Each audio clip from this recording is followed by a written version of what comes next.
महाराज जी, ये प्रश्न हम इसलिए पूछ रहे हैं कि आजकल युवा वर्ग बहुत इससे ग्रसित हो रहा है महाराज जी। महाराज जी, आपस में प्रेम संबंध हो जाता है ब्याह से पहले ही। फिर क्या होता है, कुछ समय बाद एक दूसरे की कमियां पता लगती हैं या जैसा भी होता है, तो उसके बाद महाराज जी एक पक्ष दूसरे को छोड़ देता है, बट एक की आसक्ति बहुत घनीभूत हो गई होती है। तो फिर महाराज जी उससे निकल पाना, एक दूसरे के प्रेम से एक तो निकल गया, एक वो पूरा जीवन महाराज जी ना इधर का रहता ना उधर देखो, का। तस्मा शास्त्रम प्रमाणम ते कार्य व्यवस्थित समाज में इसीलिए धर्म गुरु होते हैं और धर्म शास्त्र होते हैं कि हमको कैसे चलना है उसका हमें ज्ञान होना चाहिए। हम मित्रता करना पाप नहीं समझते, लेकिन मित्रता करके गंदा आचरण करना पाप है। हम कह रहे हैं आप मित्र बन जाओ और फिर अपने माता पिता से मिलो और दोनों के आशीर्वाद लो और पाणी ग्रहण संस्कार कर लो, ब्याह कर लो, आजीवन साथ रहो। जब तक पाणी ग्रहण ना हो, जब तक कानूनी तुम उसकी पत्नी न बन जाओ, पति पत्नी का संबंध ना हो जाए, तब तक बच्चों को बहुत सावधान रहना चाहिए। और आज ये गर्लफ्रेंड बॉयफ्रेंड जो चला है, ये बहुत ही बच्चों के लिए हानिकारक है। कई बच्चे सुसाइड कर लेते हैं, कई बच्चे विक्षिप्त हो जाते हैं, डिप्रेशन में पहुंच जाते हैं। नया हृदय होता है, अब खेल खेल में एक दूसरे को हृदय दे दिया और वो उसका महत्व तो नहीं समझते, वो एक से दूसरे ब्रेकअप चला है, ब्रेकअप। अब ये है क्या? ये हमारे देश की संस्कृति है? नहीं भाई, हमारे शास्त्र आज्ञा करते हैं ये अपराध है, ये पाप है, इसे नहीं करना चाहिए। अगर चूक हो गई तो फिर पूरा जीवन बर्बाद हो जाता है, बच्चे डिस्टर्ब हो जाते हैं। ये ठीक नहीं है। दोस्ती करो, दोस्ती का मना नहीं है, लेकिन आजीवन की दोस्ती करो। किसी को भी अगर प्यार से स्वीकार करो तो आजीवन निर्वाह की सोचो। ये नहीं आज इसको कल उसको, ऐसे करने से तो आप लोगों का चरित्रहीन हो जाओगा।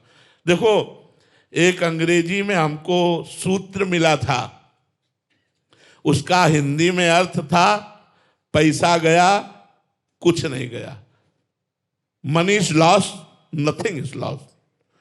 स्वास्थ्य गया तो कुछ गया। Health is loss, something is loss. और अगर चरित्र गया तो सब कुछ गया। Character is loss, everything is loss.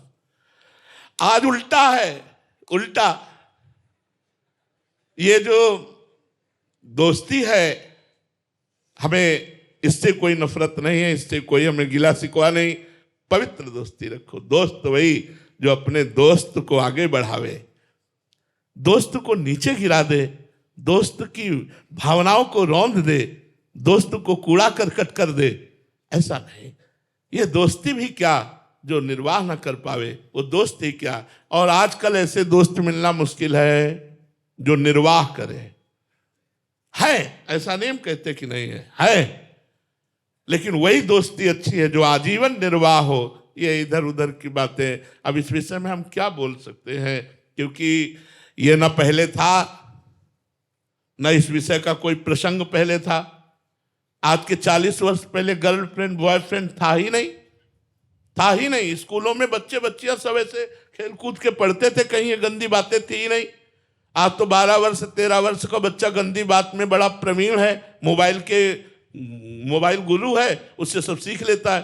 तो पहले मोबाइल था नहीं, स्कूल में सब सयाने सयाने बच्चे बच्चियां पढ़ते थे, कभी दोष दृष्टि नहीं, हंसी खेल कैसे, कभी कोई दोष दृष्टि नहीं। आजकल बच्चों में बहुत मलिनता आती चली जा रही है कि हमारे भारत का भविष्य जो ये नई पीढ़ी है, इसमें व्यसन और व्यभिचार ये दो बहुत जोर से बढ़ रहे हैं। बड़ा संकटपूर्ण है, क्योंकि यही हमारे पदाधिकारी बनेंगे बच्चे, यही हमारे न्यायाधीश बनेंगे, यही एमएलए बनेंगे, यही सांसद बनेंगे, यही डॉक्टर मास्टर बनेंगे बच्चे। अगर व्यसन और व्यभिचार से युक्त हैं तो हमारे समाज को ये सुख नहीं पहुंचा पाएंगे, शोषण करेंगे ये।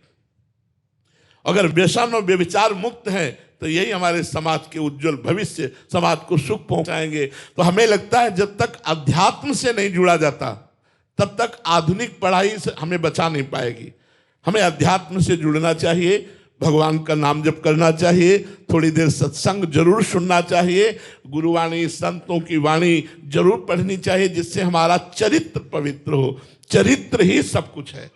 हमारे देश में चरित्र की पूजा होती है, इसलिए अब इसके विषय में आप सुधरना चाहे तो सुधर सकते हैं, बकाया दूसरी कोई दवा नहीं है, इसकी कोई औषधि नहीं है।